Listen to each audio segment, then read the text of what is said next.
Assalamualaikum warahmatullahi wabarakatuh. Siswa-siswi SMP Islam Al-Mustari tahun ajaran 2020-2021.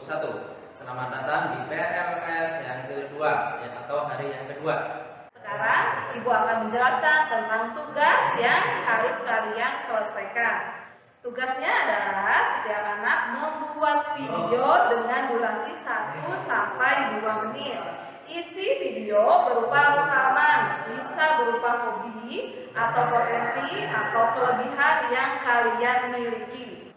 Untuk tugas video ini bisa kalian kumpulkan mulai dari hari Rabu sampai hari Kamis melalui via WA ke nomor guru berikut ini.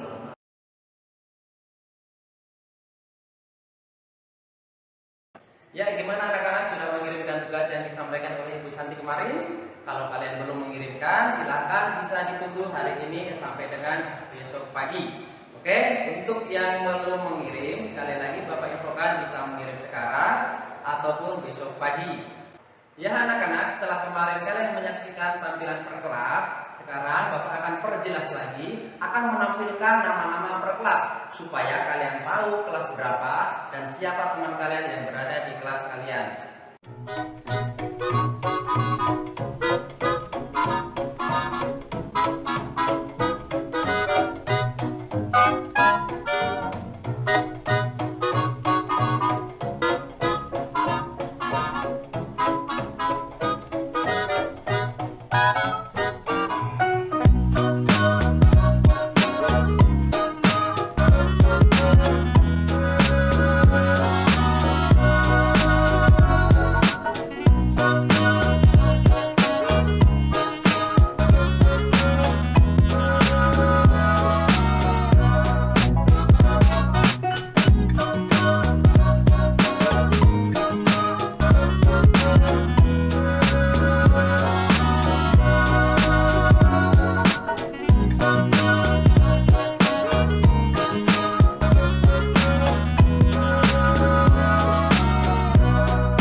Bismillahirrahmanirrahim. Assalamualaikum warahmatullahi wabarakatuh.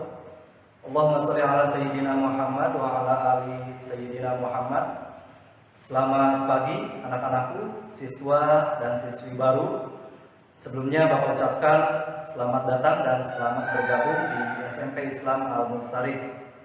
Sebelum kepada penyampaian yang ingin Bapak utarakan pada kesempatan kali ini, maka perkenalkan diri Bapak sendiri. Nama Bapak Ade Surahman. Di SMP Islam Al-Mustari, Bapak dipercaya sebagai Wakil Kepala Kehumasan atau Wakahumas. Jadi selain guru atau selain mengajar, Bapak juga dipercaya sebagai Wakahumas. Nah, di sini Bapak akan sampaikan tata tertib yang ada di SMP Islam Al-Mustari. Tolong didengarkan dan diperhatikan baik-baik karena tata tertib ini berlaku selama kalian menjadi siswa Al-Mustari. Tata tertib peserta didik SMP Islam Al-Mustari tahun ajaran 2020-2021. Kegiatan belajar mengajar atau KBM. 1. Kegiatan belajar mengajar mulai dari hari Senin sampai hari Kamis, dimulai pada pukul 6.45 dan hari Jumat dimulai pada pukul 6.30 waktu Indonesia Barat. Yang pertama, hari Senin, pelaksanaan upacara bendera dilanjutkan dengan murotal lalu KBM sampai selesai. Kemudian yang kedua, hari Selasa sampai dengan hari Kamis, pelaksanaan murotal, sholat sunat duha dilanjutkan dengan sholat sunat hajat, lalu dilanjutkan dengan kegiatan belajar mengajar. Yang ketiga yaitu hari Selasa, setelah KBM dilanjutkan pelaksanaan kegiatan pembinaan pramuka sampai dengan pukul 15.35 waktu Indonesia bagian Barat.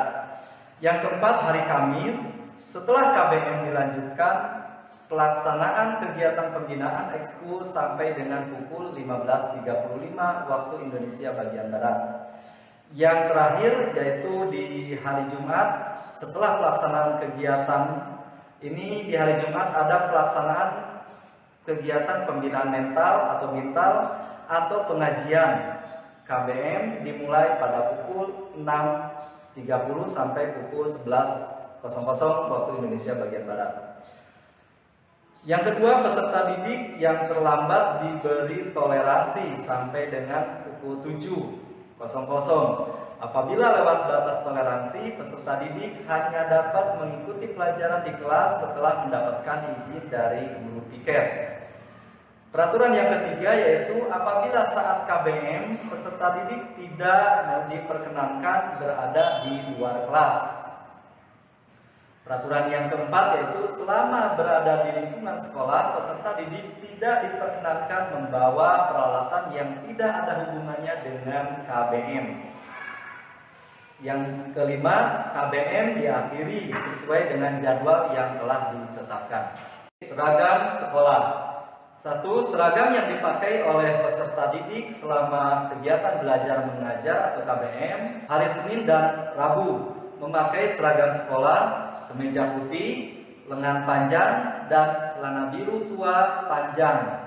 Bagi putra, kemeja putih, lengan panjang, dan rok biru tua panjang, kerudung putih bagi putri. Hari Selasa, memakai seragam pramuka dengan lengan panjang dan celana ini untuk putra, untuk putri menggunakan rok panjang khusus dengan kerudung atau hijab atau jilbab yang berwarna coklat. Hari Kamis, memakai seragam kemeja batik dan celana putih putra atau rok putih dan kemeja batik, kerudung putih untuk putri. Hari Jumat, memakai seragam khusus hari Jumat atau yang dikeluarkan oleh sekolah. Yang kedua, seragam sekolah wajib dilengkapi dengan bendera merah putih ukuran 3 x 5 cm di atas saku. Badge nama di dada seragam sebelah kiri. Badge logo dan lokasi sekolah di lengan kanan. Yang terakhir, badge OSIS SMP di dada seragam sebelah kanan. Ikat pinggang warna hitam dengan logo OSIS SMP. Dan ini yang tambahan yang terakhir, mengenakan sepatu dominan warna hitam dan kaos kaki warna putih. Yang ketiga, kemeja atau rok atau celana sekolah untuk putra atau putri tidak diperkenankan berukuran mini atau ketat atau baggy. Peraturan yang berikutnya yaitu kerapihan diri. Di antaranya, rambut peserta didik putra tidak diperkenankan panjang atau gondrong, mengenai kuping atau kerah, kemeja atau baju. Yang kedua, rambut peserta didik putri agar tertutup dengan kerudung atau hijab kotak, agar rambut tidak mengurai keluar. Yang ketiga, rambut putra atau putri tidak diperkenankan dicat berwarna. Yang keempat, seragam sekolah harus selalu dalam keadaan rapi, bersih, tidak kucel. Dimasukkan untuk putra atau ikhwan kecuali hari Kamis mengenakan batik dan Jumat mengenakan baju khusus koko atau gamis. Peraturan yang kelima yaitu peserta didik putra atau putri tidak diperkenankan mengenakan jaket, topi selama berada di kelas dan di lingkungan sekolah. Yang dimaksud adalah topi umum ya. Kalau topi sekolah itu memang diperkenankan. Peraturan yang keenam yaitu seragam sekolah, sepatu dan kaos kaki senantiasa terlihat bersih dan rapi serta tidak kucel atau kotor. Yang ketujuh yaitu kuku tidak boleh panjang dan tidak diberi warna atau kutek. Yang kedelapan, ini yang peraturan kerapihan diri yang terakhir, peserta didik putra tidak diperkenankan memakai aksesoris, anting, gelang, kalung, kecuali putri diperkenankan boleh menggunakan aksesoris dengan syarat tidak berlebihan atau mewah. Baik, peraturan yang berikutnya yang berada di Arumsari adalah ketertiban, kebersihan, dan keindahan. Yang pertama, peserta didik berperilaku santun, tidak berkata kasar, tidak boleh menyakiti atau menghina ataupun membuli sesama siswa, baik dengan sengaja ataupun bercanda. Yang kedua yaitu peserta didik, putra atau putri, tidak melakukan hal yang melanggar asusila dan amoral. Yang ketiga, peserta didik, putra atau putri, tidak melakukan perbuatan kekerasan, perkelahian, tawuran. Yang kelima yaitu peserta didik, putra atau putri, tidak diperkenankan membawa barang berharga atau barang mewah dan aksesoris yang berlebihan. Yang keenam, peserta didik, putra atau putri, tidak diperkenankan membuang sampah sembarangan, baik di kelas maupun di lingkungan sekolah dan sekitarnya.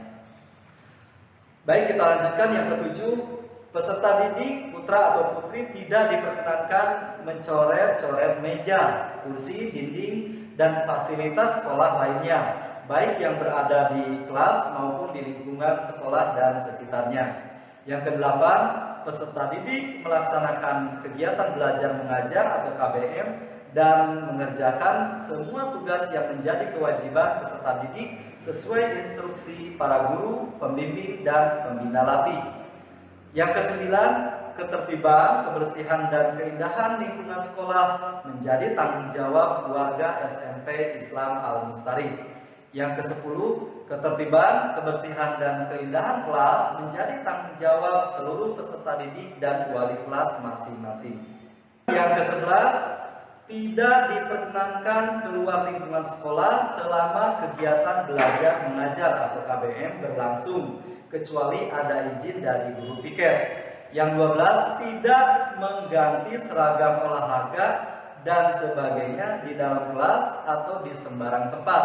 Yang ke-13, pakaian olahraga harus dipakai ketika jam waktu pelajaran olahraga dan tidak diperbolehkan dipakai di luar jam pelajaran olahraga.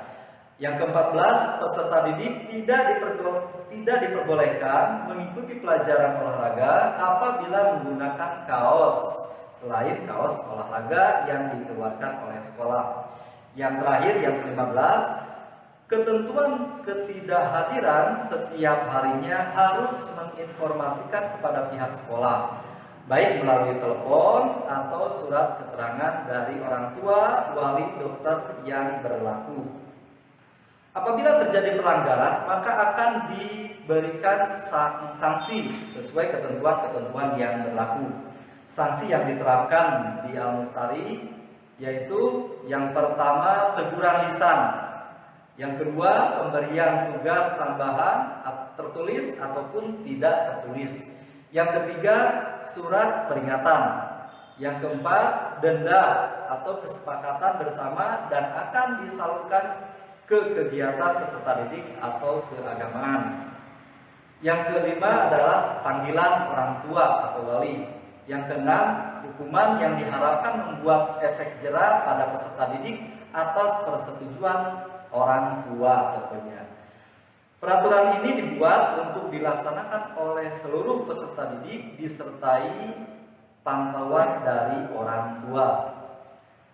Baik, itulah beberapa peraturan-peraturan yang berada di Al-Mustari khusus untuk peserta didik, terutama peserta didik baru, untuk diketahui, dipatuhi, dan dilaksanakan. Itu saja yang dapat Bapak sampaikan. Mohon maaf apabila ada kekurangan. Dari Bapak cukup sekian. Billahi taufik wal hidayah. Wassalamualaikum warahmatullahi wabarakatuh.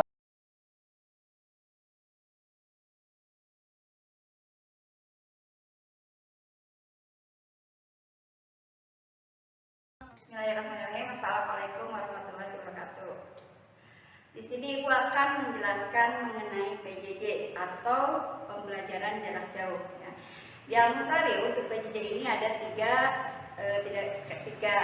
kategori ya. Yang pertama luring atau luar daring, yang keduanya daring, yang ketiga tatap muka.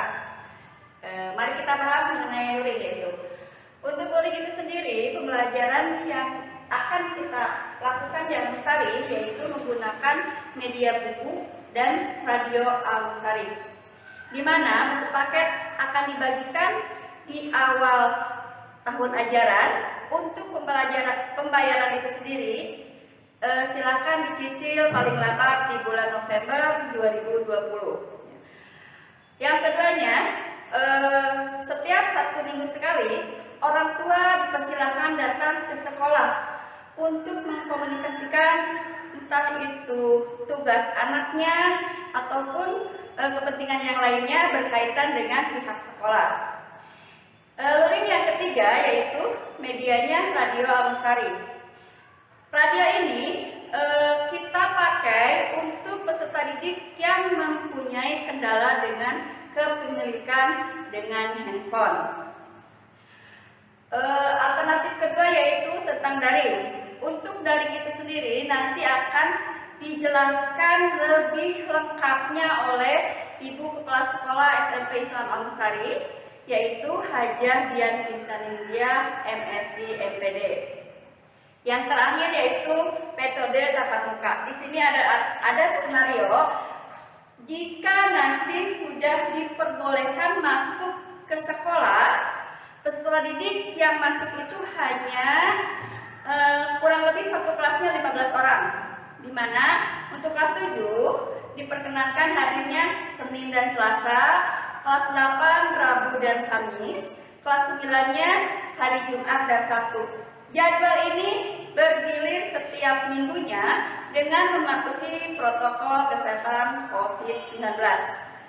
Berikut adalah penjelasan tentang daring yang akan disampaikan oleh Ibu Kepala Sekolah. Assalamualaikum warahmatullahi wabarakatuh, para pemirsa TV Al Mustari. Di kesempatan ini kami akan berbincang-bincang dengan Ibu Dian Bintaningdia, pengurus Yayasan Islam Al Mustari, berkaitan dengan pelaksanaan tahun ajaran 2020-2021 di Yayasan Islam Al Mustari. Bu Dian, mungkin bisa cerita bagaimana Yayasan Islam Al Mustari akan menjalankan program pengajaran untuk tahun 2020-2021. Kaitan dengan kegiatan KBM untuk tahun 2020-2021, di mana awalnya pada tanggal 16 Maret 2020 kondisi pemerintah menginstruksikan seluruh sekolah untuk melakukan pembelajaran jarak jauh. Salah satu kendala saat itu di mana kesiapan kami kaitan dengan pembelajaran jarak jauh itu belum siap. Dilakukanlah sistem online dari mulai Maret sampai April 2020. Ternyata sistem online itu mengalami hambatan, keluhan dari orang tua kaitan dengan pembelajaran sistem seperti itu. Pada April sampai dengan Mei kami mencoba melakukan luring, pembelajaran di mana menggunakan modul yang kami siapkan, itu pun mengalami kesulitan kaitan di mana adanya program PSBB dan sebagainya yang mengharuskan siswa dan orang tua tidak diperbolehkan untuk berada di sekolah. Akhirnya kami mencoba dari mulai Mei sampai Juni melakukan suatu hal yang mencoba untuk bisa berubah.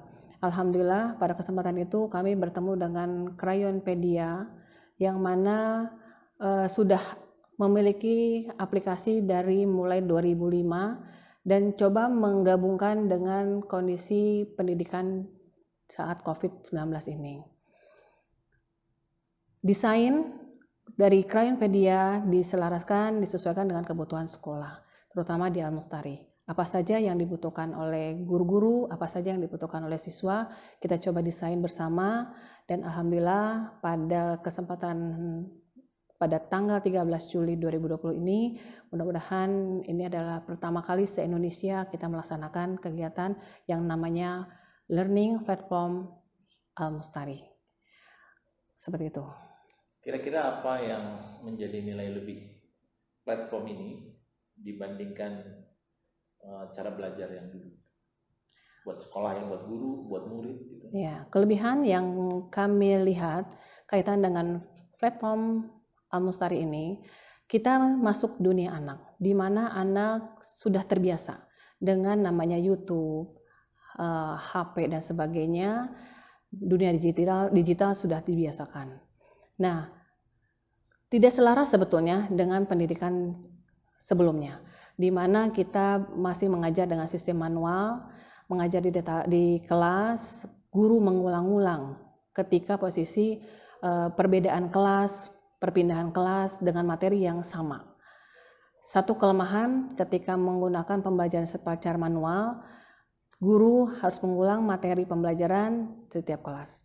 Tapi dengan posisi menggunakan learning platform Al-Mustari, guru hanya cukup menyampaikan video yang memang sudah disiapkan kaitan dengan pembelajaran, materi pembelajaran sudah siap dan siswa bisa mengulang-ulang apa yang perlu diperhatikan dan dipelajari untuk materi pembelajaran tersebut. Selain itu, untuk siswa sendiri, dia merasa lebih nyaman karena memang kita mencoba membiasakan anak-anak itu untuk lebih interaktif ketika posisi di dalam pembelajaran digital.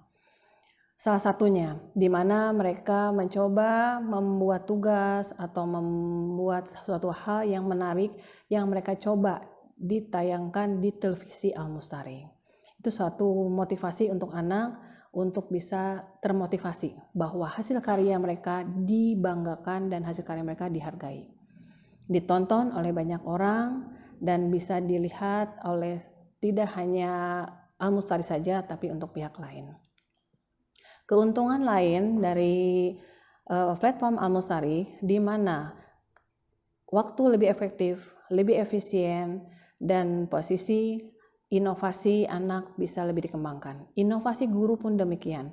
Proses pembelajaran yang mana guru bisa mencoba membuat kreativitas dengan melalui video yang bisa dicoba untuk lebih bervariasi dalam pembelajarannya. Oke, Bu Dian, apakah ini cuma untuk COVID? Apa ini akan menjadi permanen platform untuk Al-Mustari di masa yang akan datang? COVID sangat tidak kita harapkan. Tapi COVID ini ternyata memaksa kita untuk masuk ke dunia yang sebetulnya 5 tahun ke depan akan dicoba kita masuk dunia digital. Dengan kondisi COVID maupun tidak COVID, Al-Mustari punya komitmen untuk tetap melaksanakan pembelajaran dengan sistem learning platform Al-Mustari. Oke, terima kasih Bu Dian atas waktunya di kesempatan hari ini. Assalamualaikum warahmatullahi wabarakatuh. Waalaikumsalam warahmatullahi wabarakatuh.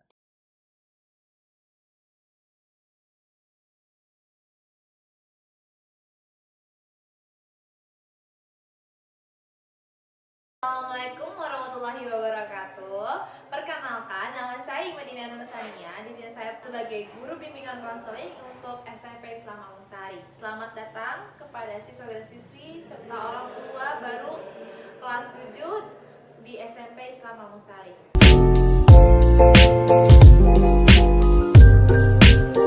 Apa aja sih yang bisa dilakukan oleh orang tua ketika anaknya baru pertama kali masuk ke sekolah?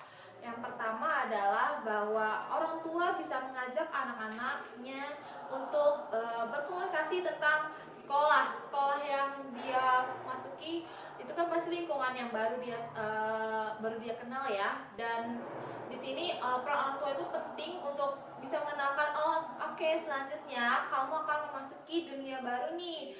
Sudah melewati masa sekolah dasarnya, lalu sekarang harus memasuki fase yang baru yaitu sekolah menengah pertama, di mana akan terjadi perubahan lingkungan yang dari dulunya mungkin di sekolah dasar dia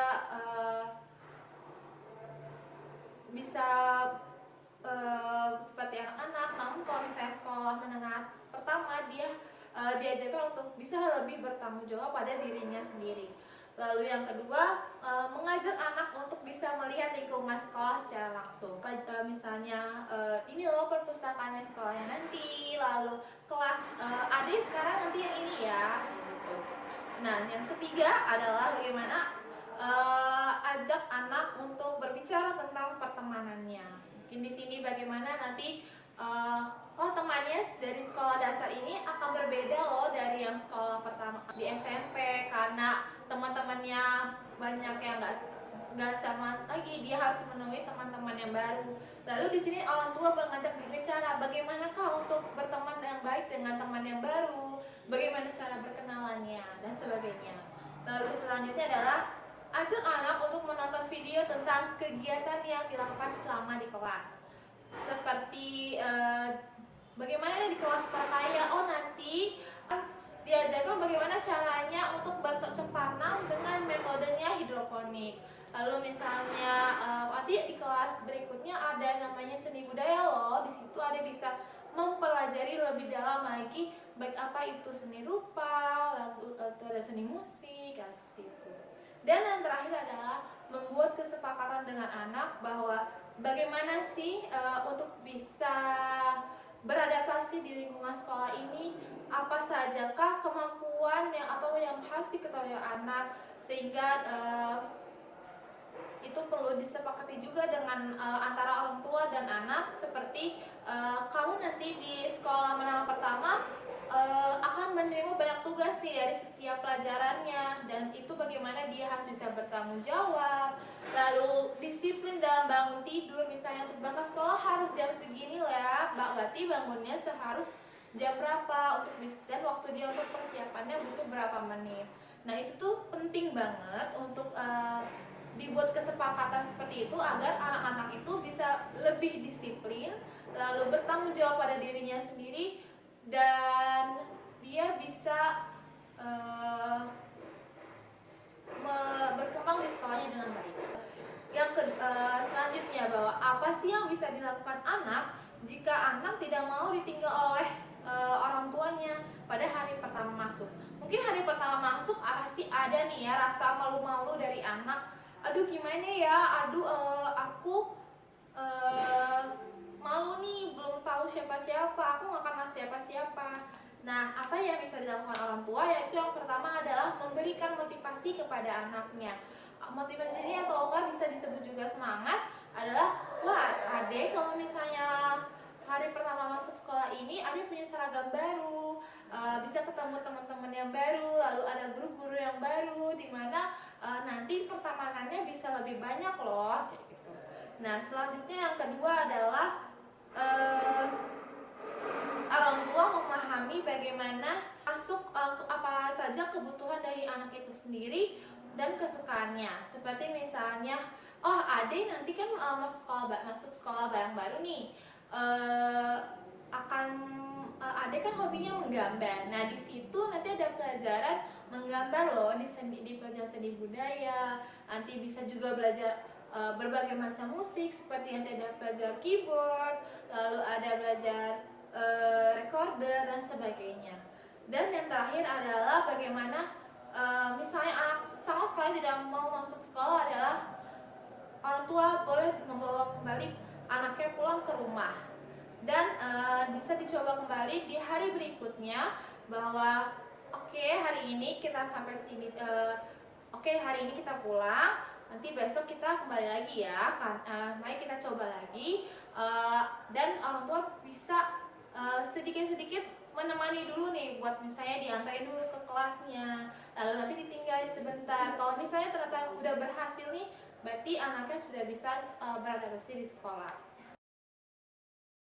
Lalu, apa yang bisa dilakukan oleh guru dan sekolah pada masa awal masuk sekolah? Yang pertama, sekolah bisa membuat acara opening yang menarik untuk ditonton oleh anak-anak. Seperti misalnya acara penampilan eskul yang ada di sekolah tersebut. Nah, sehingga siswa itu jadi tertarik, wah di sekolah ini ada eskul pramuka, aku bisa ikut nih eskul ini. Nah, seperti itu contohnya. Lalu yang kedua adalah melakukan kegiatan pengenalan sekolah. Nah, kegiatan pengenalan sekolah ini pastinya adalah hal yang wajib dilakukan oleh setiap sekolah, di mana siswa 1 minggu pertamanya dia masuk sekolah itu harus mengenal nih lingkungan sekolahnya, seperti di mana nih ruang kelasnya, lalu di mana ya tempat buat jajan, lalu di mana ya perpustakaan. Nah itu tuh penting banget buat anak-anak tahu tentang sekolahnya nanti ke depan seperti apa. Selain fasilitasnya, mungkin nanti anak-anak bisa dikenalkan bagaimana teman-teman yang baru, untuk kenal nih sama teman-temannya, lalu bisa dikenalkan juga dengan guru-gurunya yang akan mengajar di pelajarannya. Kemudian yang ketiga adalah mengadakan pertemuan orang tua dan siswa. Ini juga penting, di mana pertemuan antara orang tua siswa dan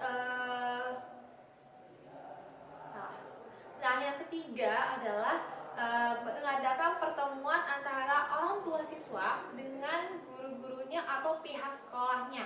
Di sini ada penting banget, di mana orang tua bisa memberikan pendapatnya bagaimana untuk perkembangan anaknya, lalu apa sih yang bisa dilakukan oleh sekolah, rencana sekolah ke depannya bagaimana untuk pendidikan anak dari ibu dan bapak selama 3 tahun sekolah di sekolahnya. Lalu selain itu, mungkin selain perkembangan anaknya itu sendiri adalah aturan-aturan apa sajakah yang berlaku di sekolah itu. Misalnya anak gak boleh membawa senjata tajam, anak gak boleh bawa rokok, atau misalnya ada juga sekolah yang tidak membolehkan bawa HP. Lalu nah itu bisa didiskusikan bersama pihak sekolah dan ditanyakan atau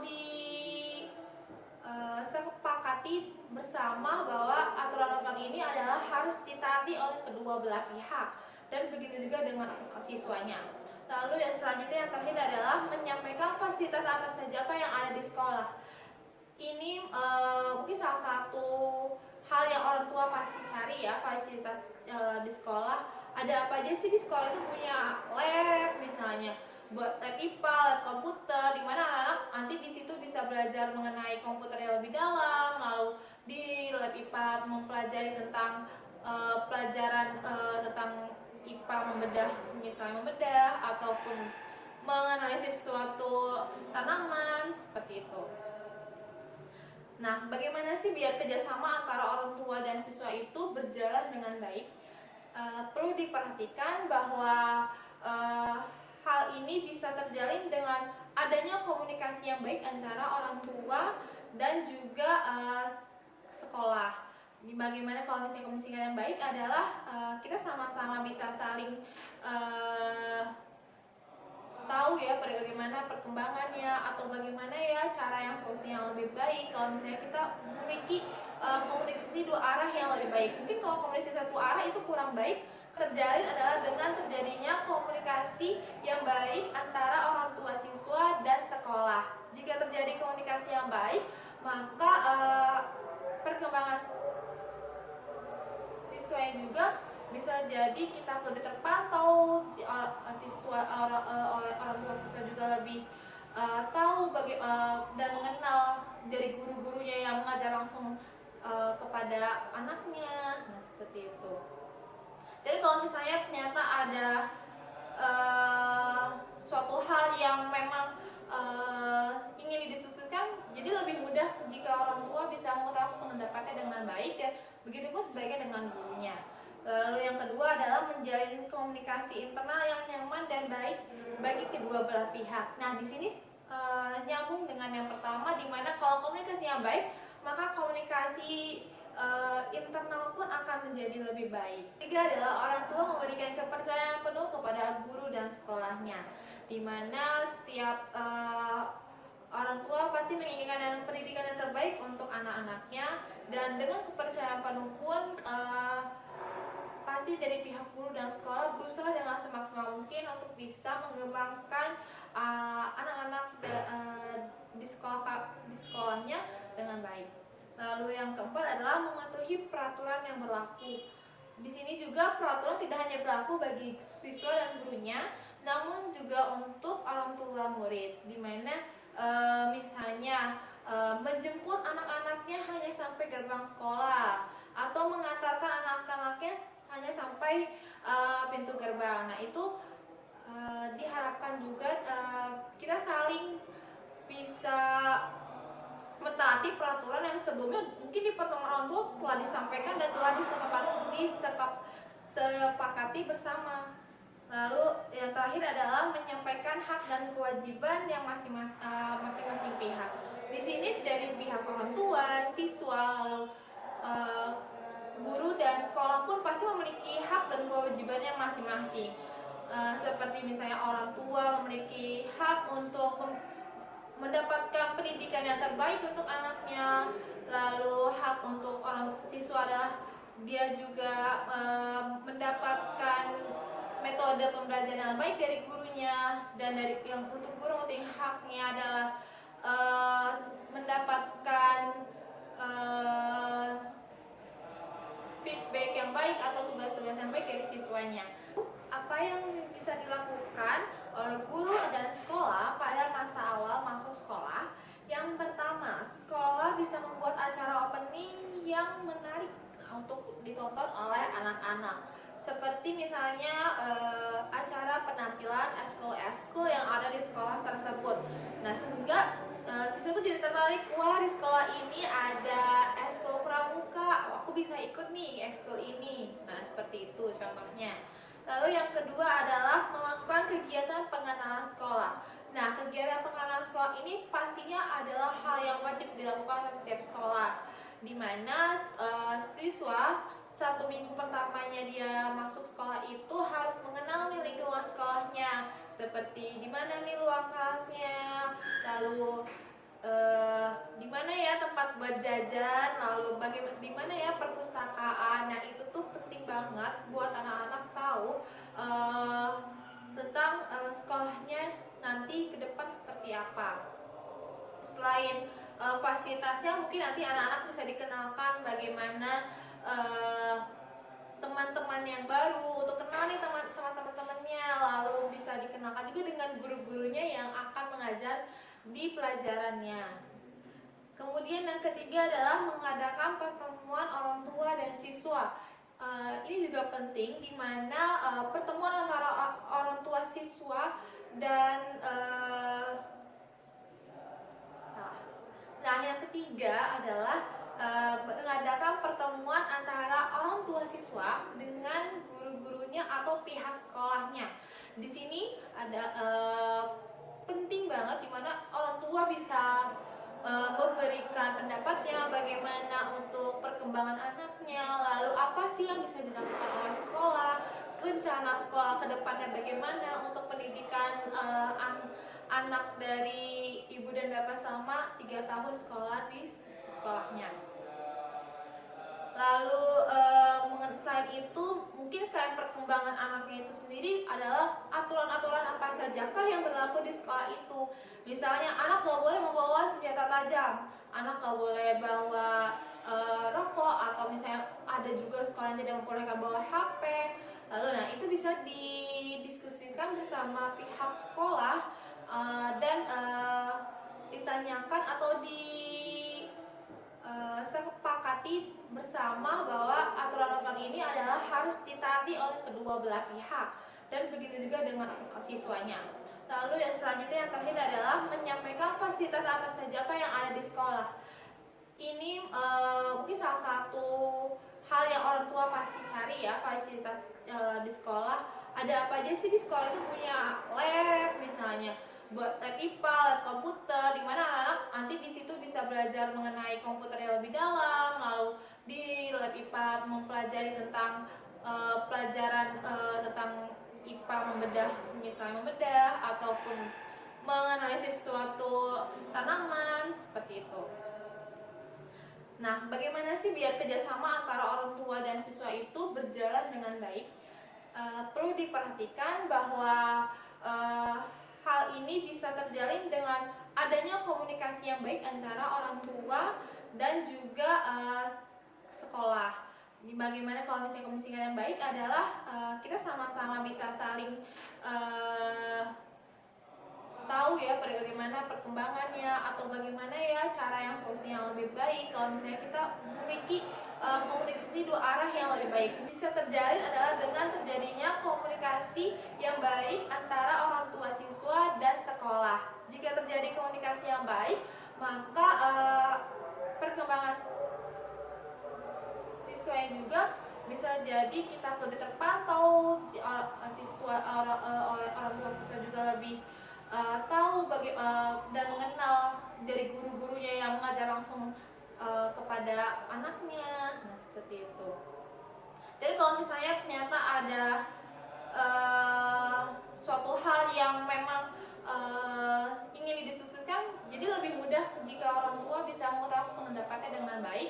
Begitupun sebaliknya dengan gurunya. Lalu yang kedua adalah menjalin komunikasi internal yang nyaman dan baik bagi kedua belah pihak. Nah, di sini nyambung dengan yang pertama, di mana kalau komunikasinya baik, maka komunikasi internal pun akan menjadi lebih baik.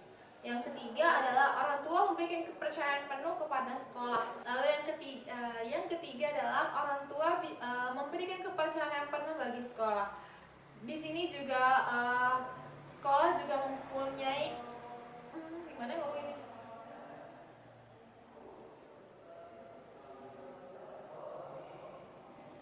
Yang ketiga adalah orang tua dan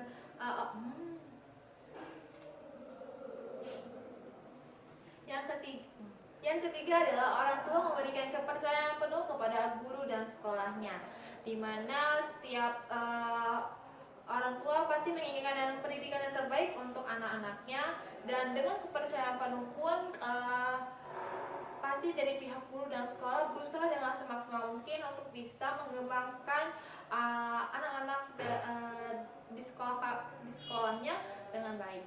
Lalu yang keempat adalah mematuhi peraturan yang berlaku. Di sini juga peraturan tidak hanya berlaku bagi siswa dan gurunya, namun juga untuk orang tua murid, di mana misalnya menjemput anak-anaknya hanya sampai gerbang sekolah, atau mengantarkan anak-anaknya hanya sampai pintu gerbang. Nah, itu diharapkan juga kita saling bisa mentaati peraturan yang sebelumnya mungkin di pertemuan orang tua telah disampaikan dan telah disepakati bersama. Lalu yang terakhir adalah menyampaikan hak dan kewajiban yang masing-masing pihak. Di sini dari pihak orang tua, siswa, lalu guru dan sekolah pun pasti memiliki hak dan kewajibannya masing-masing. Seperti misalnya orang tua memiliki hak untuk mendapatkan pendidikan yang terbaik untuk anaknya, lalu hak untuk orang siswa adalah dia juga mendapatkan metode pembelajaran yang baik dari gurunya, dan dari yang untuk guru haknya adalah mendapatkan feedback yang baik atau tugas-tugas yang baik dari siswanya. Dan kewajiban di sini adalah seperti guru memberikan pendidikan, dan di sini misalnya kewajiban orang tua dan siswa adalah salah satunya misalnya mendisiplinkan anaknya untuk datang pagi, lalu siswa juga datang tepat waktu, lalu mengerjakan tugasnya dengan tepat waktu, dan seperti itu.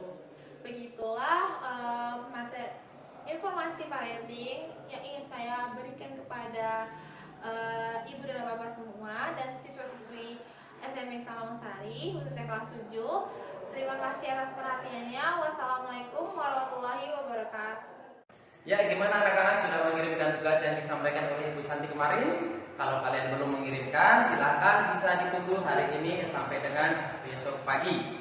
Oke, untuk yang belum mengirim, sekali lagi Bapak infokan bisa mengirim sekarang ataupun besok pagi. Oke anak-anakku, setelah kita menyaksikan berbagai kegiatan di hari kedua ini, kita tutup program PLS di hari kedua ini dengan mengucap Assalamualaikum warahmatullahi wabarakatuh.